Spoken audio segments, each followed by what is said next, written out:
14.2 என்ன கொடுத்துருக்காங்கன்னா a random sample of 500 pineapples was taken from a large consignment and 65 were found to be bad. இந்த 500 பைனாப்பிளில் 65 வந்து அழுகி போயிடுச்சு அப்படின்னு சொல்லியிருக்காங்க. இல்லை வந்து standard error of bad one வந்து இதுதான் சொல்லி ப்ரூவ் பண்ணணும். 0.015 அது அவ்வளோ வேல்யூ, ஸ்டாண்டர்ட் எரரோட வேல்யூ வந்து 0.015 ப்ரூவ் பண்ணணும். அதுக்கப்புறம் deduce that the percentage of bad apples in consignment almost certainly lies between 8.5 and 17.5. அதாவது இங்கே என்ன சொல்கிறாங்கன்னா, இந்த பேட் ஆப்பிள்ஸோட அந்த லிமிட்டை பார்த்திங்கன்னா இதுக்கு நடுவில் தான் இருக்கா அப்படின்னு சொல்லி ப்ரூவ் பண்ணணும். இதோட லிமிட் வந்து 8.5 அண்ட் 17.5. இது ரெண்டுமே நம்ம வந்து ப்ரூவ் பண்ண வேண்டிய இது. ஸோ ஃபஸ்ட்டு நம்ம என்ன பண்ணுறோம்னா, கொடுத்துருக்க வேல்யூ வந்து நம்ம எடுக்க போகிறோம். ஸோ கிவன் நம்மளுக்கு என்ன கொடுத்துருக்காங்கன்னா, ஃபஸ்ட்டு வந்து 500 பைனாப்பிள்ஸ் கொடுத்துருக்காங்க. அந்த ஹோலாக நம்மளுக்கு இருக்கிற சாம்பிளோட வேல்யூ வந்து 500. ஸோ எப்போயுமே இது ஞாபகம் வச்சுக்கோங்க, ஃபஸ்ட்டு என்ன வேல்யூ கொடுக்குறாங்களோ அது என்ன எடுத்துக்கணும். இப்போ n = 500 வரும். நெக்ஸ்ட்டு எக்ஸ் எழுதணும். நெக்ஸ்ட்டு கொடுத்துருக்க ஒரு வேல்யூ 65 கொடுத்துருக்காங்க. அப்போ 65 இதில் வந்து சால்வ் பண்ண போகிறோம். ஸோ ஃபஸ்ட்டு வந்து ஸ்டாண்டர்ட் எரர் கண்டுபிடிக்கணும். ஸ்டாண்டர்ட் எரர் கண்டுபிடிக்க ஃபார்முலா வந்து என்னென்னா root of p cap q cap divided by n. இதுதான் வந்து ஃபார்முலா. இப்போ ஸ்டாண்டர்ட் எரருக்கு p வேல்யூ கண்டுபிடிக்கணும்ல. ஸோ pங்கிறது என்னென்னா x/n. ஸோ இந்த ஃபார்முலா எப்போயுமே ஞாபகம் வச்சுக்கோங்க. p = x/n. ஸோ x வந்து 65, nங்கிறது வந்து 500. 65 டிவைடட் பை 500 பண்ணிங்கன்னா நம்மளுக்கு என்ன ஆன்சர் வருதுன்னா 0.13 வருது. இப்போ pயோட வேல்யூ வந்து 0.13. நெக்ஸ்ட்டு க்யூவோட வேல்யூ கண்டுபிடிக்க போகிறோம். ஸோ க்யூ என்னன்னா 1 - p. இந்த p கேப்புங்கிறது தான் இந்த ஸ்மால் p, இந்த q கேப்புங்கிறது ஸ்மால் q. அப்போ 1 - 0.13. ஸோ இது பண்ணணும்னா நம்ம என்ன பண்ணிக்கலாம், 1 இது அப்படியே ஆன்சர் கண்டுபிடிச்சிருக்கீங்களா, p 1 அனுப்பிச்சிட்டு மைனஸ் ஆன்சர் பார்த்தீங்கன்னா 0.87. இது க்யூவோட வேல்யூ.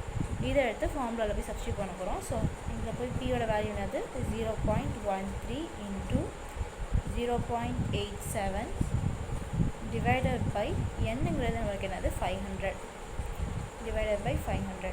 இதுக்கு ரூட் வரும். இப்போ 0.13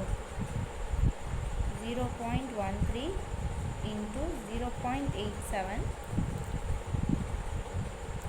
டிவைடட் பை 500. நம்மளுக்கு வந்து இந்த வேல்யூ வருது. திரும்ப ரூட் போட்டுட்டு ஆன்சர் போட்டிங்கன்னா 0.015 வருது. இந்த வேல்யூ வந்து 0.015. இங்கே 03 தானே இருக்குது, அந்த 03 விட்டுருங்க.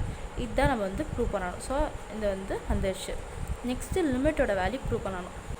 லிமிட்டோட ஃபார்முலா வந்து நம்மளுக்கு என்னென்னா p cap +or -3 root of p cap q cap divided by n. இதுதான் வந்து ஃபார்முலா. ஸோ பியோட வேல்யூ நம்மளுக்கு என்னென்னா 0.13 இருக்குது. இப்போ 0.13 நம்ம போட்டுக்கலாம். +or -3 இருக்குது, அந்த 3 அப்படி போட்டுக்கோங்க. Root of p cap q cap divided by n இருக்குல்ல, இது வந்து இப்போ தான் நம்ம கண்டுபிடிச்சோம் ஸ்டாண்டர்ட் எரர். ஸோ அதோட வேல்யூ தான். ஸ்டாண்டர்ட் எரரோட வேல்யூ என்னது 0.015. இப்போ 0.015 வந்து நம்ம 3 கூட மல்டிப்ளை பண்ணால் நம்மளுக்கு வந்து 0.045 வரும். இங்கே இருக்க 0.13 ப்ளஸ் ஆர் மைனஸ் இருக்கனால நம்ம என்ன பண்ணுறோம்னா ப்ளஸ் பண்ணி ஒரு வேல்யூ மைனஸ் பண்ணி ஒரு வேல்யூ நம்ம கண்டுபிடிக்கணும். ஸோ 0.13 ப்ளஸ் 0.045 பண்ணும்போது நமக்கு என்ன வரும்னா 0.175 வருது. அதுக்கப்புறம் மைனஸ் பண்ணும்போது நம்மளுக்கு வந்து